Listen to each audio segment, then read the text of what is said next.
Concept assessment exercise 3.2। इसका question number 2 भी हम प्रीवियस वीडियो में करना भूल गए थे, इसके लिए मादरत। Calculate the mass of O2। O2 का मैस कैलकुलेट करें produce by thermal decomposition of 49 gram of KClO3। KClO3 को हीट करके डीकम्पोज किया है जिससे O2 पैदा हुई है और इसका मैस हमें गिवन है 49 ग्राम। तो मैस ऑफ KClO3 हमें गिवन है 49 ग्राम और O2 का हमने मैस निकालना है। इसकी बैलेंस केमिकल इक्वेशन लिखेंगे, ये हमें गिवन है। सबसे पहले हम KClO3 का मोलर मैस निकालेंगे प्रोडक्ट टेबल से देखते हुए। पोटेशियम का हम जब प्रोडक्ट टेबल से मोलर मैस देखेंगे तो आएगा 39.10, क्लोरीन का 35.45 और ऑक्सीजन का 16। पोटेशियम और क्लोरीन के एक एक एटम है, इसको एक ही दफ़ा प्लस करेंगे। ऑक्सीजन के 3 एटम्स हैं तो इसे 3 से मल्टीप्लाई करके हम इसका मोलर मैस कैलकुलेट कर लेंगे। फिर ऑक्सीजन का एटॉमिक मैस होता है 16 और O2 में 2 एटम है तो 16 को 2 से मल्टीप्लाई करेंगे, इसका मोलर मैस आ जाएगा 32 ग्राम पर मोल। अब हम कन्वर्ट करेंगे पोटेशियम क्लोराइड को मोल्स में, जिसके लिए फार्मूला होता है given mass over molar mass. Given mass हमें क्वेश्चन में दिया गया है 49 ग्राम और मोलर मैस हम कैलकुलेट कर चुके हैं 122.55 ग्राम। इसको डिवाइड करेंगे तो पोटेशियम क्लोराइड के मोल्स आ जाएंगे 0.4 मोल्स। अब हम स्टोइकोमेट्रिक रेशो मोल रेशो देखेंगे कि 2 मोल्स पोटेशियम क्लोराइड से 3 मोल ऑक्सीजन के पैदा होते हैं। 2 मोल लें KClO3 के तो 3 मोल ऑक्सीजन से पैदा होते हैं, तो इसकी मोल रेशो होगी 3:2। जो पैदा होते हैं उसकी वैल्यू ऊपर रखते हैं, जिससे पैदा होते हैं उसकी वैल्यू नॉर्मली नीचे रखते हैं। यानी कि जो हमें गिवन है उसकी वैल्यू नीचे रखते हैं और जो निकालना होता है उसकी वैल्यू हम ऊपर रखते हैं। तो 0.4 मोल अगर हों KClO3 के तो उससे ऑक्सीजन के जो मोल पैदा होंगे वो होंगे 0.4 मल्टीप्लाई बाय 3/2, तो ये आ जाएगा 0.6 मोल्स ऑफ O2। स्टेप 3 में हम O2 के मोल्स को मैस में कन्वर्ट करेंगे, तो मैस ऑफ O2 होगा उसके moles multiply by molar mass. Moles हमने निकालनी है 0.6 और मोलर मैस है इसका 32 ग्राम। इसको मल्टीप्लाई करेंगे तो हमारा फाइनल आंसर आ जाएगा 19.2 ग्राम्स। राउंड ऑफ करेंगे तो 90 gram, otherwise 19.2 grams. Self assessment 3.6 question number 2, ये मिस्टेक नहीं रह गया था। इसमें फरमाया गया है कि फास्फोरस रिएक्ट करेगा ब्रोमीन के साथ, फास्फोरस रिएक्ट करेगा ब्रोमीन के साथ अगर 35 ग्राम ऑफ ब्रोमीन, अगर 35 ग्राम ऑफ ब्रोमीन रिएक्ट करके 27.9 ग्राम ऑफ फास्फोरस ट्राईब्रोमाइड बनाए, तो कैलकुलेट करें थ्योरेटिकल यील्ड, एक्चुअल यील्ड और परसेंटेज यील्ड। हमें दिया गया है मैस ऑफ ब्रोमाइन।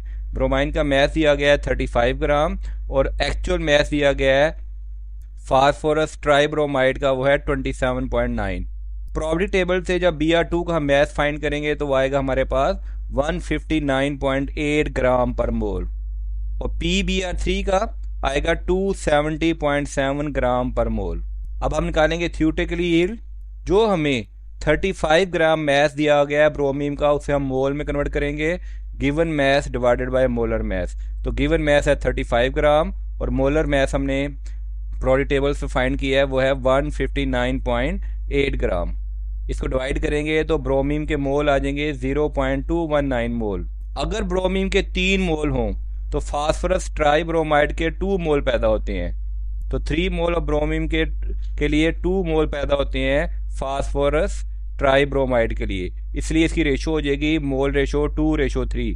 तो हम 0.219 मोल को इसकी मोल रेशो 2:3 से मल्टीप्लाई कर देंगे, तो हमारे पास फास्फोरस ट्राईब्रोमाइड के मोल आएंगे 0.146 मोल्स। अब इस मोल्स को हम मैस में कन्वर्ट करेंगे। मैस के लिए थ्योरेटिकल यील्ड होगी 0.146 मोल जो हमने निकाले हैं, इसको मोलर मैस ऑफ फास्फोरस ट्राईब्रोमाइड से मल्टीप्लाई कर देंगे, जिससे हमारे पास थ्योरेटिकल यील्ड आ जाएगी 39.5 ग्राम। तो फर्स्ट सॉल्व कर लिया हमने कि थ्योरेटिकल यील्ड हमारी ये आ गई है।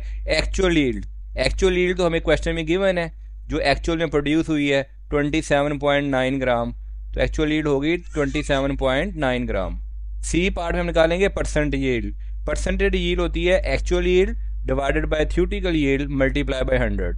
एक्चुअल यील्ड थी हमारे पास 27.9 ग्राम, थियोरेटिकल यील्ड अभी हमने निकाली है 39.5 ग्राम। इसे 100 से मल्टीप्लाई कर देंगे तो हमारा आंसर आ जाएगा 70.6%। Thank you my friends.